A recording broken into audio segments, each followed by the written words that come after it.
Di dalam diri manusia terdapat cinta, luka, gatal, hasrat. Bahkan jika dia memiliki ratusan ribu dunia, dia akan tidak beristirahat atau menemukan ketenangan.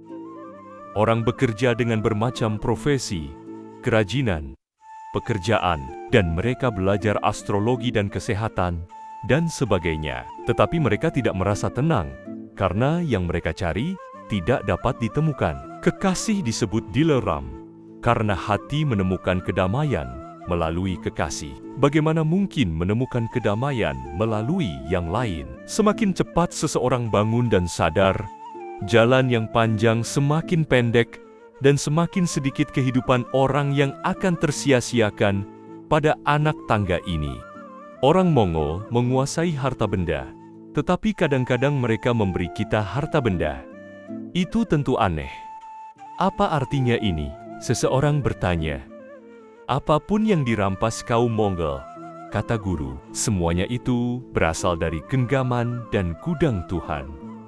Hal itu bagaikan engkau mengisi kendi atau tong dari laut, kemudian membawanya. Selama air masih berada di kendi atau di tongmu, air itu milikmu. Tidak seorang pun memiliki hukum terhadapnya. Apabila seseorang mengambil sedikit saja dari itu tanpa izinmu, pengambilan itu melanggar hukum. Meski demikian, ketika air itu dituangkan kembali ke laut, dia meninggalkan kepemilikanmu dan terbebas dari apapun. Maka, harta benda kita tidak sah secara hukum bagi orang Mongol, tetapi harta benda mereka sah untuk kita. Tidak ada kependetaan di dalam Islam. Kebersamaan adalah rahmat. Nabi Muhammad selalu berusaha keras mengupayakan kebersamaan karena di dalamnya ada ikatan bersama ruh besar dan pengaruh luas yang tidak dapat dihasilkan individualitas dan pengasingan. Masjid dibangun agar setiap orang dari segala penjuru dapat berkumpul untuk mendapatkan rahmat dan manfaat yang lebih besar. Rumah memisahkan satu dari lainnya untuk pembubaran dan menyembunyikan kesalahan. Itulah maksud mereka. Masjid jamaah dibuat untuk masyarakat suatu kota agar berjamaah di dalamnya. Mengunjungi Ka'bah dibuat sebagai kewajiban agar orang dari berbagai kota dan negara di dunia dapat berkumpul bersama. Ketika kaum Mongol pertama kali datang ke negeri ini, mereka bertelanjang kaki dan tidak berpakaian. Mereka mengendarai banteng dan senjata mereka terbuat dari kayu. Seseorang berkata, sekarang kekuatan mereka meningkat. Mereka diberi makan dengan baik, dan mereka memiliki kuda Arab dan senjata terbaik.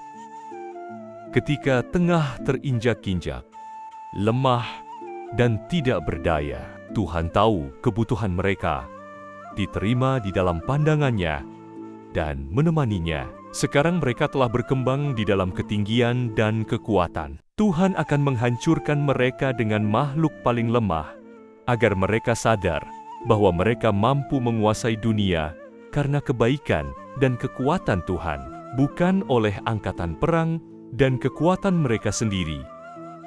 Pada awalnya mereka berada di dalam kebuasan, jauh dari orang, tersia-siakan, terhina, bertelanjang dan miskin. Beberapa dari mereka yang pernah datang sebagai pedagang menuju kerajaan Khwarasmsyah akan membeli kain tipis untuk menutupi badan mereka. Khwarasmsyah menghalangi mereka dan memerintahkan pedagang mereka dibunuh.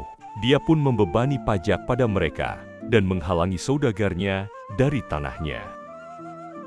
Kaum Tartar itu pergi dengan merendahkan hati di depan raja mereka dan berkata, "Kami telah dianiaya."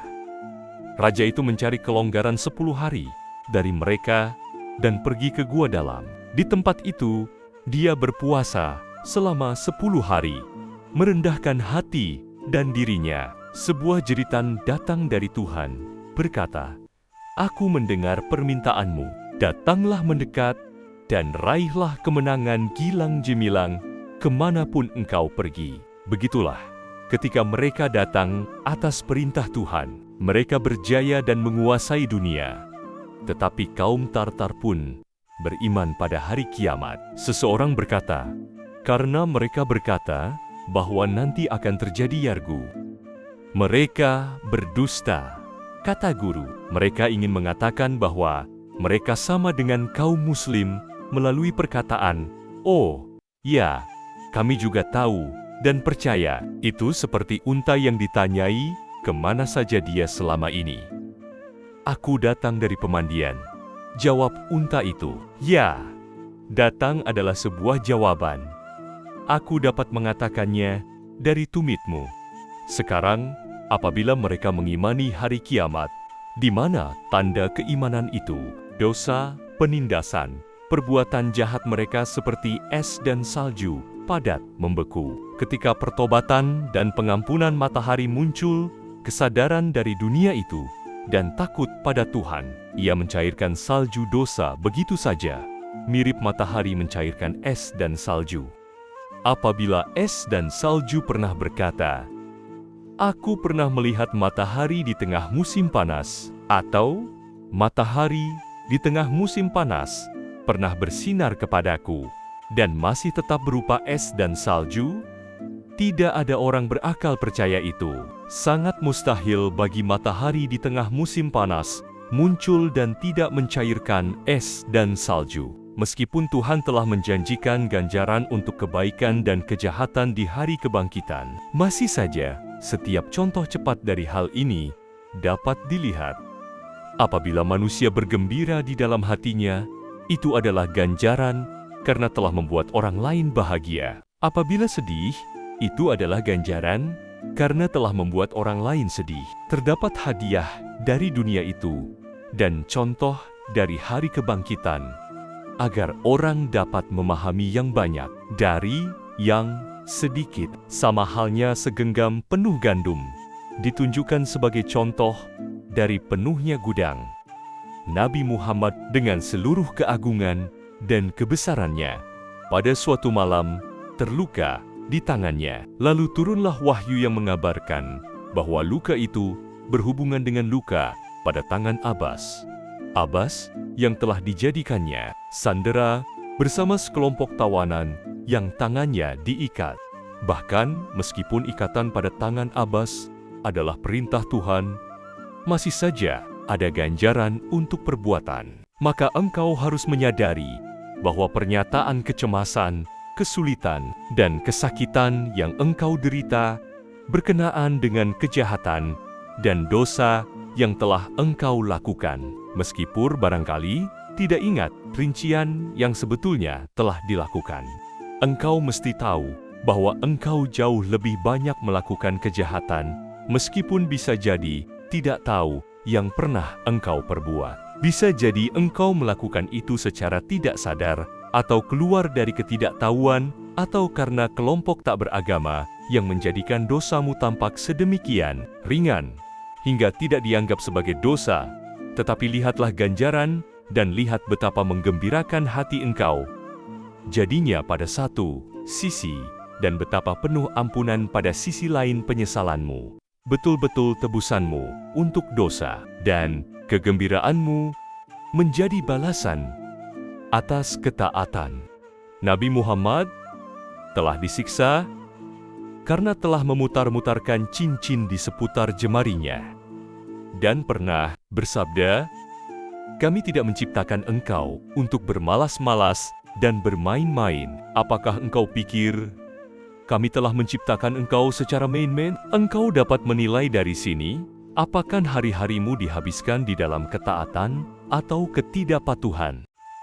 Musa telah dipaksa untuk melibatkan dirinya dengan orang, meskipun dia diperintah Tuhan dan benar-benar asyik dengan Tuhan. Satu sisi, dirinya dibuat untuk memperhatikan kesejahteraan orang. Khidir, pada sisi lain, betul-betul hanya asyik dengan dirinya. Nabi Muhammad pertama-tama diizinkan untuk asyik dengan dirinya, tetapi kemudian dia diperintah menyeru orang, memberikan nasihat baik, dan memperbaiki keadaan mereka. Nabi Muhammad meratap dan menangis, "Ya Tuhan, dosa apa yang telah aku perbuat? Kenapa engkau mendorongku dari hadapanmu? Aku tidak ingin terlibat dengan manusia."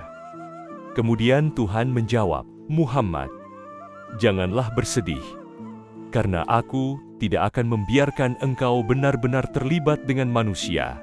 Di dalam keterlibatan sungguh-sungguh itu, engkau akan bersamaku. Kebersamaanku denganmu tidak akan berkurang sedikit pun ketika engkau bersungguh-sungguh terlibat dengan manusia. Pada setiap tindakan yang dilakukan, engkau benar-benar bersatu denganku.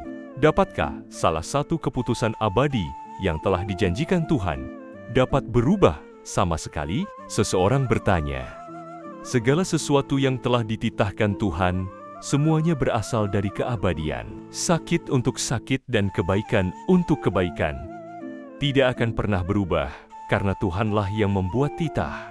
Siapa berkata, dia melakukan kejahatan untuk memperoleh kebaikan? Apakah seseorang pernah menanam gandum dan berpanen gerst, tanaman sejenis gandum, untuk membuat roti, atau menanam gerst dan memperoleh gandum? Itu mustahil.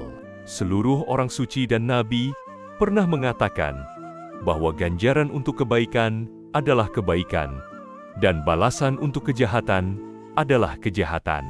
Dan siapapun yang pernah melakukan kebaikan seberat seekor semut, dia akan memperoleh hal serupa. Quran Surat ke-99 ayat 7-8. Oleh titah abadi, engkau memaknai apa yang telah kami sampaikan dan jelaskan. Karena itu, tidak akan pernah berubah. Demi Tuhan, apabila engkau menginginkan agar balasan untuk kebaikan dan kejahatan meningkat dan dapat berubah, sesungguhnya semakin baik engkau melakukan, semakin meningkat juga balasan untuk kebaikan. Dan semakin tidak adil engkau berlaku, semakin besar pula balasan kejahatan yang akan menimpamu. Hal seperti itu dapat berubah, tetapi muasal titah tidak akan berubah. Seorang penceloteh bertanya, bagaimana halnya dengan kita? Kadang-kadang melihat orang kotor berbahagia dan orang baik celaka. Orang licik, apakah dia melakukan atau bermaksud baik, akan berbahagia. Dan orang baik yang jadi celaka, apakah dia melakukan atau bermaksud jahat, akan jadi demikian. Itu seperti iblis ketika dia menolak untuk bersujud kepada Adam dan mengatakan, engkau telah menciptakan aku dari api dan telah menciptakan dia dari tanah liat. Quran Surat ke-7 ayat 12. Setelah pernah menjadi ketua di antara malaikat, dia abadi terkutuk dan diasingkan dari hadapan Tuhan. Kami pun mengatakan bahwa balasan untuk kebaikan adalah kebaikan dan balasan untuk kejahatan adalah kejahatan. Seseorang pernah bertanya, apakah dia akan dihukum apabila berjanji untuk berpuasa selama 1 hari dan kemudian membuka puasa itu? Mazhab Syafi'i dengan tegas mengatakan bahwa dia harus melakukan pertobatan karena janji dipandang sebagai sumpah, dan siapapun yang membatalkan janji mesti menebusnya. Meski demikian, berdasar pada Abu Hanifah, janji tidak sama dengan sumpah, maka pertobatan tidaklah diperlukan. Sekarang terdapat 2 jenis janji, yang bergantung dan tidak. Janji tidak bergantung adalah seperti ucapan, aku bersedia berpuasa untuk 1 hari.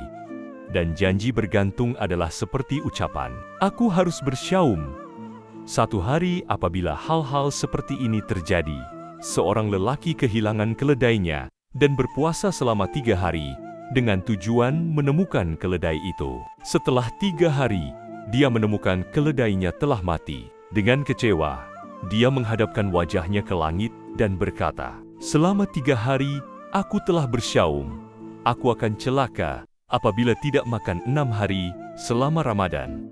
Engkau hanya ingin memperoleh lebih banyak dariku. Seseorang bertanya tentang makna tahiyat, syalawat, dan tayyibah. Perbuatan berbakti dan memuja tidak datang dari kita dan tidak mengenai diri kita. Kenyataannya, tahiyat dan syalawat adalah milik Tuhan, bukan milik kita. Segala hal milik Dia dan semestinya akan kembali kepadanya. Seperti halnya pada musim semi, orang pergi ke ladang melakukan penanaman, pergi ke perjalanan dan mendirikan bangunan. Semua itu diberikan musim semi. Kalau Tidak, mereka akan berdiam diri sebagaimana sebelumnya, mengurung diri di dalam rumah. Meski demikian, dalam kenyataannya, menanam, melihat-lihat, dan menikmati hal-hal baik ini berkenaan dengan musim semi. Tetapi, pemberi sejati kebaikan itu adalah Tuhan. Orang sekadar melihat penyebab kedua dan mengetahui segala hal melalui penyebab kedua itu. Meski begitu, bagi orang suci, terungkapkan bahwa penyebab kedua tidak lain hanyalah hijab yang menjaga orang untuk melihat dan mengetahui penyebab utama itu, seperti seseorang berbicara dari belakang layar dan orang berpikir bahwa layar itu sendiri yang berbicara. Mereka tidak tahu layar itu tidak berkenaan sama sekali dengan hal itu, ia hanyalah tirai. Hanya ketika si pembicara muncul dari belakang layar, tampaklah bahwa layar itu sekadar perantara. Orang suci Tuhan melihat hal ketika diciptakan dan muncul seterusnya dari luar. Penyebab kedua mereka sama halnya unta muncul dari pegunungan, sebagaimana tongkat Musa menjadi naga, sebagaimana halnya 12 mata air muncul dari batu, seperti halnya Nabi Muhammad membelah bulan tanpa peralatan, sekadar dengan menunjuk. Seperti ada muncul sebagai makhluk tanpa ayah atau ibu, dan Isa tanpa ayah. Sebagaimana taman mawar tumbuh dari api untuk Ibrahim, dan seterusnya. Maka, ketika orang suci melihat hal seperti itu, mereka sadar bahwa penyebab kedua adalah perantara, bahwa penyebab adalah hal lain. Penyebab kedua tiada lain wal di atas mata untuk menyibukkan orang biasa. Ketika Tuhan berjanji untuk memberi Zakaria seorang bayi, dia menjerit, "Aku lelaki tua dan istriku perempuan tua. Organ-organ reproduksiku sudah lemah, dan istriku telah melampaui masa memiliki anak." Ya Tuhan, bagaimana mungkin seorang anak muncul dari perempuan seperti itu? Dia menjawab, "Tuhan, bagaimana mungkin aku akan memiliki anak ketika usia tua telah menguasaiku dan istriku telah mandul?" Quran surat ketiga ayat 40, jawaban muncul. Perhatikan, Zakaria, engkau telah kehilangan keteguhan iman. Aku telah menunjukkan kepadamu ribuan kali berbagai hal di luar hukum, sebab akibat itu telah engkau lupakan. Tidakkah engkau menyadari bahwa penyebab itu hanyalah perantara? Aku mampu dengan segera menghasilkan tepat di depan matamu ratusan ribu anak tanpa perempuan dan tanpa kehamilan. Ketika aku menunjukkan beribu-ribu manusia akan dihasilkan sempurna, dewasa, dan penuh pengetahuan. Tidakkah aku memberimu kelahiran di dunia ruh tanpa ayah dan ibu? Engkau telah menikmati kebaikan di masa lalu dariku. Kenapa engkau lupa kelahiranmu ke dalam dunia keberadaan ini? Nabi, orang suci, dan orang lain, dan berbagai keadaan kebaikan dan keburukan mereka disesuaikan dengan kecakapan dan hakikat, seperti budak yang dibawa ke dunia Islam dari tanah kaum kafir. Beberapa telah dibawa pada usia 5 tahun, sebagian 10, dan sebagian lagi 15. Setelah mereka yang dibawa sebagai anak kecil telah tinggal selama bertahun-tahun di antara kaum muslim, betul-betul lupa keadaan mereka sebelumnya, dan tidak ingat apapun. Selain itu, mereka yang dibawa sedikit lebih tua mengingat sedikit, sementara mereka yang dibawa dalam usia lebih tua lagi mengingat sebagian besar keadaan mereka sebelumnya. Seperti halnya, ruh berada di dalam kehadiran Tuhan di dunia itu. Seperti dikatakan Al-Quran, "Bukankah aku Tuhanmu?" Mereka menjawab, "Ya, kami bersaksi." Quran surat ke-7 ayat 172. Makanan dan sumber tenaga mereka adalah perkataan Tuhan yang tanpa suara dan tanpa bunyi. Beberapa yang pernah dibawa di masa pertumbuhan tidak ingat keadaan asal mereka dan mempertimbangkan diri mereka sebagai orang asing terhadap kata-kata itu. Ketika mendengarnya, kelompok ini telah benar-benar terbenam ke dalam kekufuran dan kesalahan. Mereka terhijab. yang lain dapat mengingat sedikit. Kerinduan mereka, pada sisi lain, dapat ditimbulkan. Mereka adalah orang beriman. Yang lain masih saja melihat di depan mata keadaan sebelumnya dengan tepat sebagaimana berada di masa lalu ketika mendengar perkataan itu. Hijab mereka benar-benar telah diangkat. Dan mereka bergabung di dalam persatuan. Mereka ini adalah orang-orang suci dan para nabi. Kemudian kami memberi nasihat kepada sahabat kami. Ketika pasangan makna hakiki terjawantah di dalam dirimu dan Mister disingkapkan, perhatikanlah, sekali lagi aku katakan, berhati-hatilah agar engkau tidak mengatakan itu kepada lainnya. Jangan engkau memberi uraian kepada mereka, dan jangan hubungkan perkataan yang engkau dengar itu kepada orang sembarangan. Jangan berikan hikmah kepada yang tidak layak, kalau-kalau engkau salah. Jangan sembunyikan itu dari orang yang layak, kalau-kalau engkau berbuat salah kepada mereka. Apabila engkau memiliki istri atau kekasih yang disembunyikan di dalam rumahmu, dan dia mengatakan, "Kepdamu, jangan perlihatkan aku kepada siapapun, karena aku adalah milikmu sendiri." Akankah jadi benar untuk memperlihatkan dia di tengah-tengah pasar dan dikatakan kepada setiap orang, "Ayo, datang dan lihat yang satu ini"? Akankah kekasihmu menyukainya? Dia tentu akan sangat marah kepadamu dan kabur kepada yang lainnya. Tuhan telah melarang perkataan ini bagi mereka yang lain. Itu seperti penghuni neraka yang berteriak kepada penghuni surga, "Di manakah kemurahhatian dan kebajikanmu?" Apa yang akan terjadi apabila engkau memberikan kepada kami sebagian kemurahan sebagai amal baik, sebagaimana sejumlah kebaikan dan rahmat Tuhan telah dibekalkan kepada dirimu, juga seperti ungkapan, "Dan kepada cangkir mulia bumi, satu bagian." Karena kami dibakar di dalam api ini. Apa bahaya yang akan menimpamu apabila engkau memberikan kepada kami buah-buahan atau mata air bersinar dari surgawi? Dan penghuni api neraka akan memanggil kepada penghuni surga, mengatakan, "Tuangkanlah sejumlah air kepada kami, atau dari kesegaran itu yang telah dibekalkan kepada kalian." Mereka akan menjawab, "Sungguh, Tuhan akan melarang semuanya bagi kaum tidak beriman." Quran Surat ke-7 ayat 50. Penghuni surga menjawab, "Tuhan telah melarang kami melakukan itu. Biji kebaikan ini adalah di dunia ini, karena engkau tidak menyebarkan dan menyemaikan mereka di sana. Dan mereka adalah iman dan ketaatan. Apa yang dapat diraih di sini? Bahkan apabila kita memberikan sebagian kepadamu tanpa rasa kasihan, karena Tuhan telah melarang engkau atas buah-buahan itu, mereka akan membakar tenggorokanmu dan tidak dapat ditelan. Apabila engkau meletakkan mereka di dalam karung, dia akan terpecah dan akan jatuh."